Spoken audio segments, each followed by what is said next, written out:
হলো যে আমাদের অঞ্চলে যেমতো হিসাবে যখন দোকান ভাড়া দেওয়া হয়, দোকান ভাড়া দেওয়ার পূর্বে অগ্রিম সিকিউরিটি মানি গ্রহণ করা হয়, তারপরে দোকানের ভাড়া নির্ধারণ করার পরে দোকান ভাড়া দেওয়া হয়।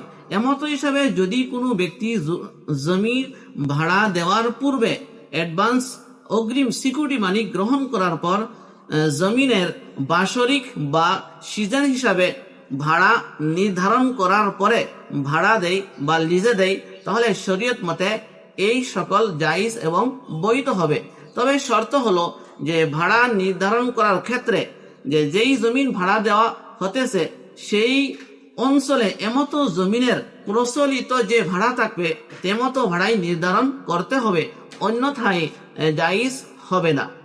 উক্ত সকলটি দারুল দেওবন্দের এক ফতোয়ার মধ্যে জায়েজ এবং বৈধ বলে ঘোষণা করা হয়েছে।